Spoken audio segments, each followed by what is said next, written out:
and I am here to bring you video number 3 from Growing Hope, which is brought to you by Blue Leaf Learning, a company that cares about the community. We are taking the South African National Curriculum Framework and we are unpacking it in a real way, in a tangible way for educators who work with the littlies of orphanages and children's homes, so that they can take away real, tangible, practical examples and ideas of how to implement the curriculum. The framework is very much that. It is just a framework. It gives you an idea of where we should be going, but it doesn't really tell educators exactly how or what or why. So we really hope that with these videos we can explain a little bit more and inspire some new thoughts and ideas and activities that can be done with the children on a day-to-day basis. So I just like to kind of root us in a little bit of where we are and what we're doing. So we are following the South African National Curriculum Framework. It's a framework designed for facilities that deal with children between the ages of 0 and 4 years old. It does extend to grade R's as well. It links to the CAPS curriculum and some of the learning areas that we are working towards. And it is broken up into 6 different ELDAs, early learning development areas. So we are still in early learning development area 1, which is all about well-being. And today's video is a video on safety. So we're going to dive into all things safety. I hope you're ready. Let's go. We've titled this video Safety Beginnings, and we're going to unpack it into 5 sections. Please feel free to watch it when you're able, break it up. That's why I have uploaded it onto YouTube and not doing a face-to-face training, is so that I understand that your time is really, it needs to be flexible in order to get these trainings in. So if you need to pause and watch tomorrow during nap time, please do that. But we've broken up the section into this unit into 5 sections. The first one we'll be looking at is unpacking what is safety and the areas impacting safety.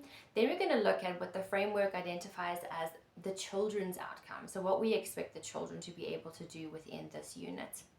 We're going to focus on some roles of the caregiver.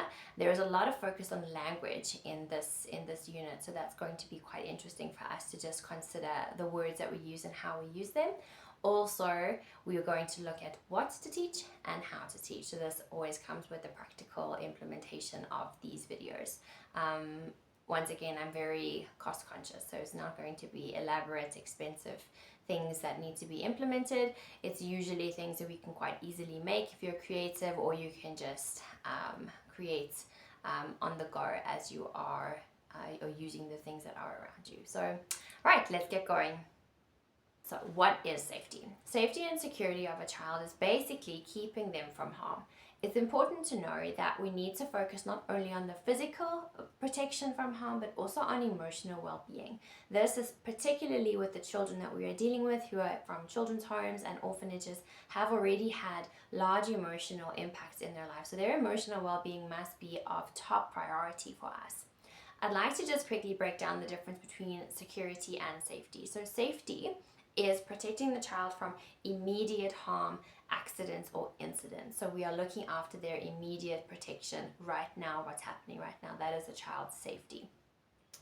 A child's security is the focus where we look at creating an environment where these incidences don't happen in the first place. So we're focusing more on preventing incidences that could possibly happen. So for example, not leaving out sharp objects. That would be a security measure, and safety measure would be to not let a child run around with a pair of scissors or something like that. So that's just the difference between safety and security. Safety is preventing the actual incidents, where security is creating an environment that is safe and secure, and would be less likely to have an incident of safety happening. Let's focus now on the outcomes of children. So this is the outcomes that are presented here is what the framework would identify as children being able to demonstrate these after this section. So this is where we are working towards. We are trying to get these children to do these things in order for us to feel like they have mastered the area of being safety and security. As I said in their first video, this is, as a caregiver, it's very important for us to observe children and to document our observations. So these points that are listed here on this slide are for us to be able to show developmental progress, where they are going, what other areas do we need to put into their lives so that they can grow in this area. But we would like to see children at the end of this age group to be able to do these things. So let's have a look. So taking responsibility, they would start to show responsibility and not perhaps climb too high or to behave in a dangerous manner. If they are, then these things are what we would like to document down and to share with the child healthcare professional and with our team, so we could perhaps consider different strategies pertaining to this particular individual. We want them to seek help. We want them to listen to us once they seek help. So they're going to come to you with a problem. This may not be instinctual for some children. So we are going to encourage them to, if they reach a situation where they don't know what to do, to seek our help and to listen to our responses. If we say get down, that they're going to actually get down. To demonstrate some level of caution, this would only be done once we teach them what to be cautious about and what not to be cautious about. We as human beings are not born with everything is dangerous. We need to be careful. We have to be actively taught what to be aware of and what not to be aware of. So once we start to teach them, we can start to see if they are understanding and they are demonstrating caution in those areas. So for example, water safety. A child may not be aware of water safety until we show them what to be aware of and what not to do. And then after we have given them those instructions repeatedly, it's not just a one-time event, but we can start to see if they start to become cautious around water, then we know that our teaching is successful. That's what we want to see about demonstrating caution. The ability to follow basic rules and routines, that again would be after teaching them the rules and routines. Are they adopting it? Are they taking it in as to their practice and just being little children? Then I've asterisked the next two because these pertain for a little bit older children. So we can grow, as they start to grow up into the more perhaps over a year and a half, we're looking at be curious about the world around them. That's a very important thing to observe in a child, that they are curious about the world around them and they're not fearful of the world around them. We need to differentiate the difference between fear and caution. But for them to have a curious appetite about the world around them is a very good sign, and we want to see that in our children. And then finally, for the much bigger children in this age group, they can start to learn basic signs and symbols. So when we get to some of the hows and whats, I will introduce some of the signs that you could implement, but this is something that we can extend our learners to, that they might be ready to identify signs as danger signs or green as go, things like this. So those are just some of the observations that you can take note of and where we would like to see the children in this age group working towards. So we're now going to look at the roles of a caregiver. What is our job in these facilities with these children in order to implement the safety protocols that we are supposed to. I must just say, doing this whole research for this project, it really it opened my eyes as a parent into things that I could do and things that I have perhaps done wrong in the past. So it was very influential and very impactful for me on a personal level. So I hope that it is the same for you.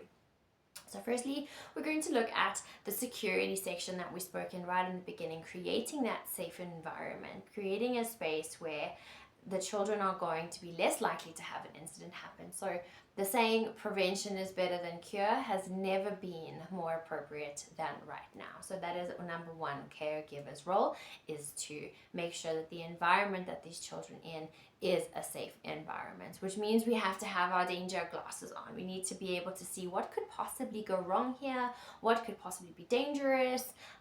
So that's a very good thing to kind of be aware of, is to make sure that the environment that the children are in is as safe as we can possibly get it. Understand, it's not always possible. We can't keep these children in a bubble. And that's why our point number one is so important, is adult supervision. There is no replacement for a good pair of eyes watching the children play. You can see an accident happening before it actually happens. There is no ways that you can be on your phone chatting to a friend. There must always be a set of hawk eyes on the children and able to ensure that they don't land up in a mess or any kind of trouble. The next one would be to provide loving attention to these children, so that in the area that they are exploring, that they feel safe, that they feel like they can explore. They're not fearful or afraid. They feel that they have somebody there who can help them, and they are free to explore in a safe and protected way. As caregivers, our job is to identify potential dangers. So this will be a lot easier when we look at the how and what to teach. It'll give you a lot of clues as to what to look for in terms of danger areas. But that is a very key role for us as caregivers. Whenever you take the children into a new area or a new section, our number one goal would just be to scan the area quickly, identify potential dangers, and if they're very if we can address them immediately, then by all means please do so. But it's just to be on the lookout for potential dangers. There was an incident, I think last year or the year before, where a child was climbing up a bookshelf and the bookshelf fell over and the child was killed. So just things like this. So now the community that I was in, we became a lot more aware about the situation, and we started drilling bookshelves into the wall, so that if little children do climb, and they do climb, the likelihood of the bookshelf falling on them is reduced, because now this big piece of furniture is attached to a wall and is not likely to fall over. So just things like that we need to be cognizant or aware of. And then the last thing that I'd like to just point with this is for adults or caregivers to identify a level of danger. So this should be done within a team kind of discussion, where you discuss, okay, we have a high level of danger, we have a medium level of danger, and we have a low level of danger. So a high level of danger would be something that if something happens, a child could get seriously hurt. A low level of danger is a precautionary measure. High level of danger, running with scissors. Low level of danger is running inside. Okay, so we should be able to identify what we consider as a team, as a facility, the high level of dangers. And it's important to verbally actualize it, to say it. This is what we need to be careful of. The children cannot jump from the top of the jungle gym. Their children are not allowed to be in this area because there's knives and forks.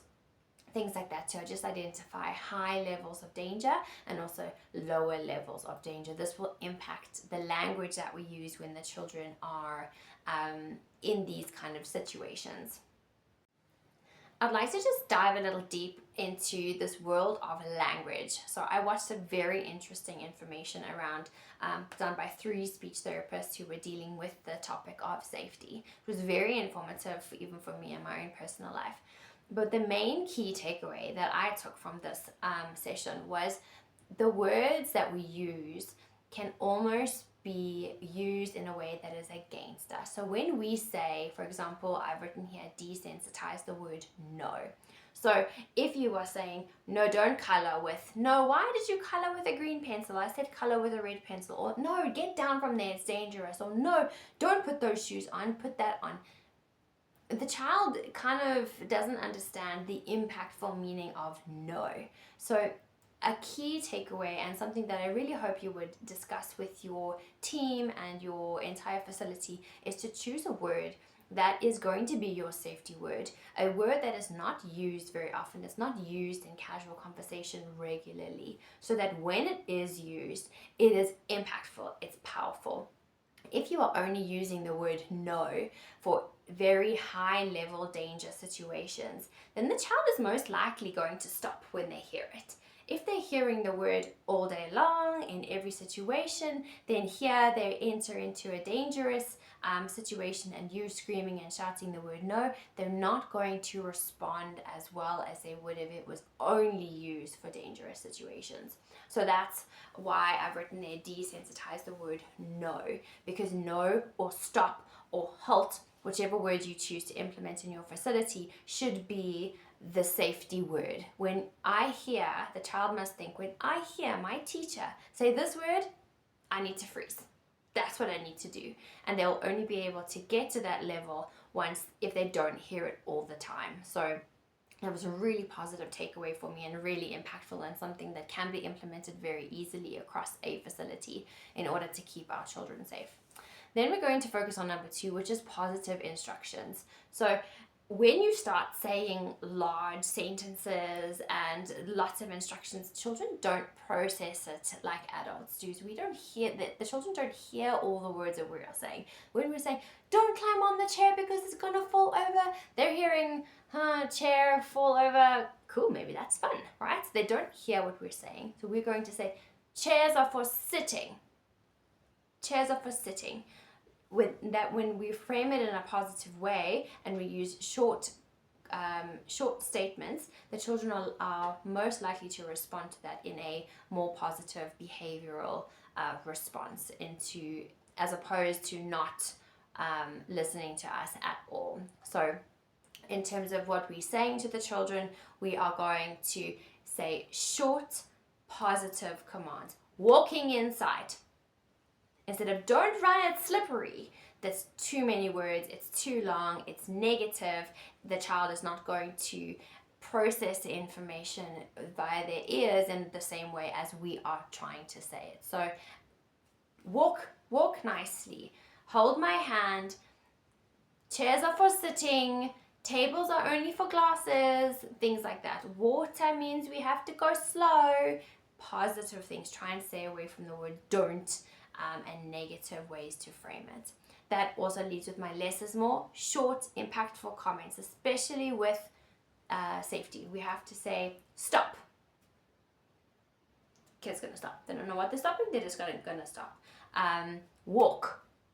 Short, impactful language directly to what we want them to do is what they will respond to. So when we're in a dangerous situation or potentially dangerous situation and the child is doing something that they shouldn't do, your immediate response might be to shout this whole long instruction, but it is not. The best practice to do would be to keep it short, keep it positive, and obviously the level of danger, if it is a high level of danger, use your word. No, stop, down, whichever your word may be. And then, as you may have picked up with my tone, my voice got very deep, it got very firm, my facial expressions got serious. We're not scaring the children, we're not angry at the children, but we're showing them a level of seriousness with the change of our voice.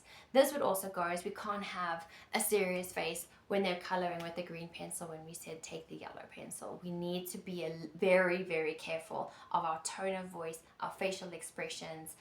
The way that we're approaching children needs to be soft and gentle, and we need to reserve or keep the firm awareness for the high level of danger situations.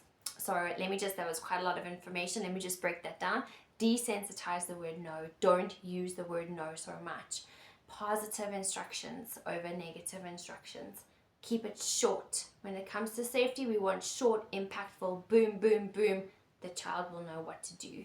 And then to really use your facial tones, your facial expressions, your voice in order to relay danger to the child so that they can stop whatever they are doing and not be hurt by the situation that they are in. Let's move on to the next section. Let's look now at the role that caregivers play in acknowledging of emotions. So we need to consider two things. We need to acknowledge our emotions and we need to acknowledge the emotions of the children. So focusing on us, we are humans. We come with a personal life into our work, our places of work. Sometimes we are more emotional than others. Sometimes we are more patient than others. So it's a very good idea for you to communicate with your team members and say, listen, this is what's going on. Perhaps I'm just feeling a bit emotional or teary today. Maybe you can watch the children in outside free play or just like that, because you'll be in a better emotional space. When you verbalize your emotions, it does give an outlet. So it's important for us as grown-ups, and it is important for children.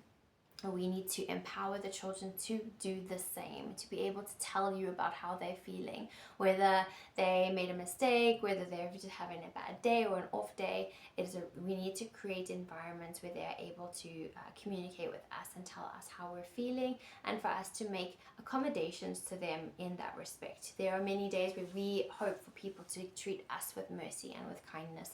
We need to extend that the same to our children that we take care of.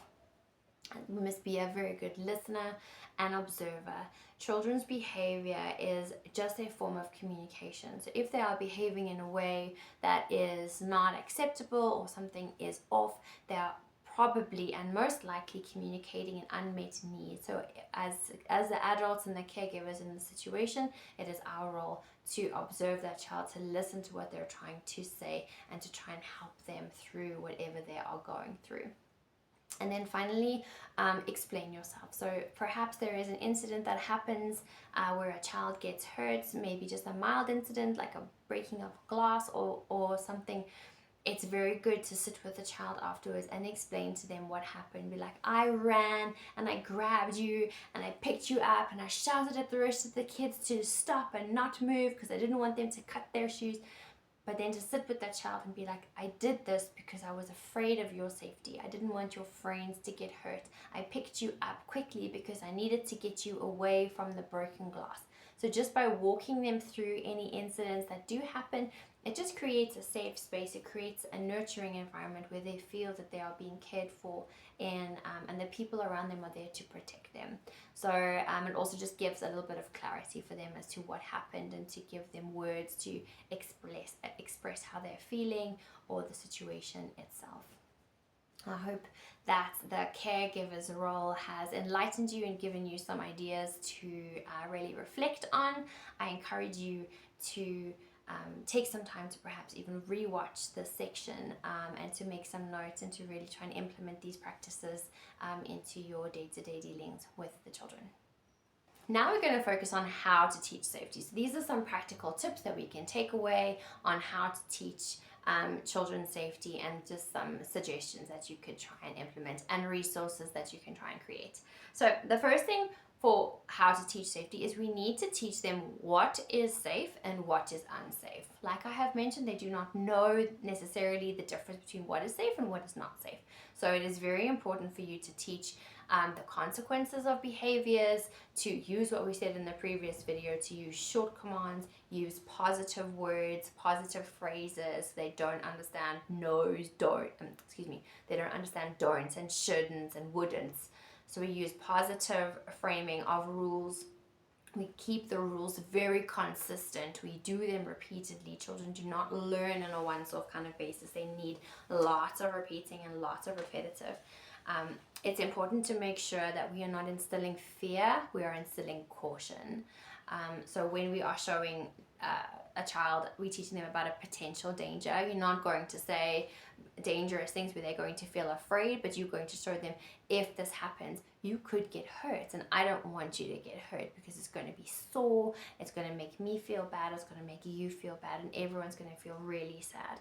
So that's how we kind of frame it, just to create a sense of caution within these children. So it's not a one-time event, ladies and gentlemen. We will do this many times.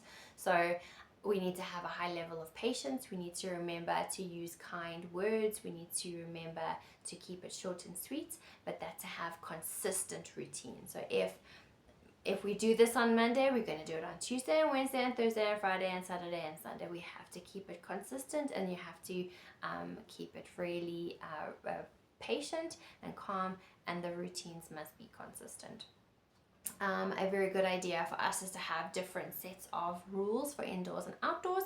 Here is where you could use some of your visual cues, some of your signs, that outside play has a certain set of rules, inside play has a certain set of rules and routines, and the children would begin to kind of be aware of them. As you enter into that space, the educator could point out, we are in the playroom here, this is what we are expected to do. Remember, short, simple language, positive commands, and Then you do the same as you go to your outside. Perhaps you're having a water play section. You say that we're playing with water. Don't forget, we have to always make sure that this and this and this is done. And then we can have the children would feel more secure in that environment because they know what is expected of them and how to behave. So some practical tools that we could use, there is something called social stories. I've attached a social story of a fire drill in the bottom here. It's just a very, very small booklet where somebody has made very simple drawings and a little story to explain the events. These kind of events are not easily demonstrated for a child. So for example, a fire, you're not going to go and set a fire and then show them what to do. So these social stories kind of make the more serious concerns relatable to them in a visual form. So we can generate our own. You just take a couple pieces of paper and you draw a very like a stick figure, and you can create any kind of story to teach the children about a dangerous or a measure that they would need to take in case this happens. Again, remember, we are not instilling fear, we are instilling caution. So it's good for them to know what to do in this situation. If something happens, what must I do? And this is a way that we can do that. Songs and rhymes. Daniel Tiger. I don't know if you guys have heard of Daniel Tiger. He is amazing. He is at every type of safety video, fun video. The children love Daniel Tiger. It's available free. I think it's on PBS. I'll attach a link also in the video below, but that's a great way to show some reinforcement of how to behave properly, safety rules, security rules, just in a very child-friendly way. We also always teach through play, through role playing. Use your teddies, make your puppets, sing songs, sing rhymes, make it fun and very, very relatable to a child's world. But these kind of lessons are very important for us to do and to create. So a way to teach about safety would be to have a puppet show, or to use two teddies and role model what would happen if the one teddy is running past a window and they hit their head. So things like that you can demonstrate without actually having children doing it and being a part of it, and then they are aware of the consequences. So it's a very very great way to teach children about safety. And then so I think I've mentioned all the points on my list. It's a visual reminders that would link to your older children, where you could have maybe a picture of a sign where you have a stop by a door, and just visual clues outside, inside, water, that would kind of prompt them when you tell them about their different rules, what to actually do. So that is how to teach safety. So now we get to the real practical side of what to teach in terms of safety. So for time's sake, I cannot go through every single one and give you lesson plans and ideas, but I will quickly just run through the list and give you kind of what to think about and what to how to approach the lesson in ways that you could approach the children with this. So we're going to talk doors and hinges. This could be where children get their fingers stuck in doors, or closed handles, things like that. It can be quite sore for your fingers. Running inside and outside. You could identify the dangers of like corners and slipping and falling. Surfaces, you can do slippery. Window safety would be glass safety, so children can place their hands on and they can push the glass forward and it would crack and cut their hands. Also, they could fall out of a window. That's very dangerous. We could have running past an open window and you can hit your head on that. So there's lots of different areas to focus on window safety. Small object safety. This would be to consume anything or to hide objects. Children like to put things in their nose and in their ears. So this is where observation comes really key into play.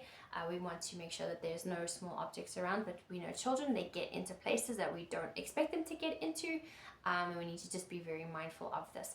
Also, small object safety could lead to poisoning, so they could ingest a battery, for example, or something that is quite poisonous. So it is a very one to take note of and to be very cautious of, and to teach the children not to put objects in their nose, in their ears, not to swallow objects that are not given to them on food. And we talk about choking. Choking, I know that all of our facilities have done first aid training. It's very important to do. If you haven't, please request that you have your first aid training done. It would give you guides for CPR. for babies and children. There is a a picture prompt on CPR, which I suggest is blown up and placed somewhere in case anybody needs to do CPR to save a life. We must teach the children to be mindful of cords for choking, plastic bags. Oh, plastic bags terrify me. Even clothing and bedding, ladies and gentlemen, can be choking hazards. So we need to teach them how to put on our clothing appropriately, what to do with our clothing, how to look after our bedding, things like that, so that we can prevent these from happening. And then obviously our food, especially for the babies' needs, must be smaller so that it can fit down their throat easily, so their coin doesn't get lodged and stuck. So anything bigger than a 10-cent coin is actually a choking hazard, so we must just be very mindful of that. We can discuss sharp object safety, so that's anything to do with sharp objects, and that can lead to cutting, to hurting yourself. Again, please be mindful, we're not creating fear here, we're creating awareness and caution. So please don't run with scissors. Why? So actually, remember, we said we're not going to refrain it in a negative way. You're going to say walk please with scissors. And why? Because scissors can stab you, they can hurt you. Climbing safety, this would lead to falls. So this could be stairs. If you have stairs in your facility, you need to teach the children how to climb upstairs and how to do it in a safe way, how to use the jungle gym, how to get down from a jungle gym, what to do in certain situations. So we can also teach the children that furniture is meant for certain purposes. So beds are not meant for jumping on, couches aren't meant for jumping on. Whatever your facility furniture may have, you can teach them the proper usage of that furniture. Remember, we're phrasing it in the positive, so proper usage of the furniture and potential dangers, what could happen if you don't use it in that way. You could get hurt. We talk about burn safety. This could be excuse me, food. You can have hot food, so you're teaching them how to blow their food nicely. Also ice, if you have the luxury of having anything icy, to be careful that you can have ice burns. We're also talking about electrical burns, plug sockets, bulbs. It's important to teach children even candles, and you shouldn't touch the candle. It is hot. If you touch the candle, it'll burn you. If you put your finger into some plug sockets, you could get electrocuted, which is a very dangerous and bad shock. So to teach them the consequences of all these behaviors, things that we may not realize the children don't actually know, we need to actually explicitly mention it to them. Then we're going to talk about stranger caution. So we need to teach our children to be cautious of strangers, not to give away our information. This is particularly with our older children as well, not to give away their information to strangers. So stranger danger, also to know to keep the gates closed, or to tell somebody if they notice that a gate is open or unlocked, or who has identified a strange person, things like that, just to be mindful of a stranger. And then we're going to discuss poison safety. So poisons can be anything: medicines, cleaning materials, plants, even insects. We need to teach our children what is safe to eat and what is safe to consume and what is not. And if at all possible, to have anything that is poisonous or dangerous removed from an area. For example, a poisonous plant should not be in a place where there's children. And also all cleaning materials, medicines, should be locked away in a very high cupboard so they have no access to it. The last little section that we're going to discuss about what to teach, there is a discussion on sun safety. We need to explicitly teach the children that they should not look directly into the sun. It will cause their eyes to be damaged. That we need to wear a hat to protect our skin. Sunscreen is important. Even if you don't have access to these things, it is very important for us to teach sun safety, because the sun is very vicious at the moment, especially in the day and age that we live with all the global warming. So we need to be very mindful of the sun and its effects. Water safety, what to do when you're around water. Water is really fun for children, and we should expose them to lots of water play, but water safety is paramount importance. That we can't breathe underwater. We need to be safe because water creates slippery surfaces, just things all along water safety, and areas where you could see that children are playing in, and then just to make them aware of the potential dangers or hazards that come with water. We have traffic safety when the children are older.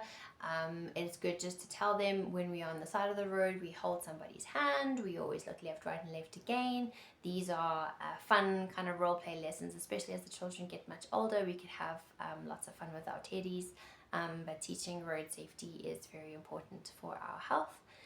And emergency routines. So for larger scale emergencies, as I mentioned earlier, for example, the fire, we use a social story, but it also wouldn't be a terrible idea to have a fire drill every once in a while, just to get the children used to, in case there is an event that happens that is very startling and very scary. This would help them to feel, I know what to do in this situation, and I'm going to follow the lead of the caregivers who take care of me. And then finally, we need to teach them how to ask for help. So when they have a situation or they see something that they might think is dangerous, or they had a bit of a problem, to be able to come to you and ask for help, and to know that they can come to you and ask for help, and you're not going to get upset with them, that you are available there to help them. That is our role as a caregiver. And that is a wrap. We are sufficiently safe. Congratulations on completing ELDA1C. I really hope that you took some great takeaways from today. Let's quickly recap. We started off by looking at safety and security of children, the difference between safety and insecurity. Then we moved on to what we expect to see the children be able to achieve, almost goals for us as teachers. Then we spoke on the caregiver's role, really focusing on being present, good supervision, and the language that we offer the children.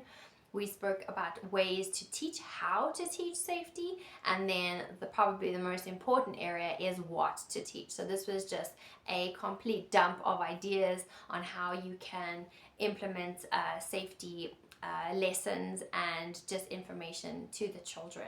But these are the areas that should be covered, because all of them can lead to safety and security problems. So we want to keep our children safe, we want to keep them from harm, creating safe environments, using positive language, using very short commands, and just keeping our children nice and safe. So I really hope you enjoyed today.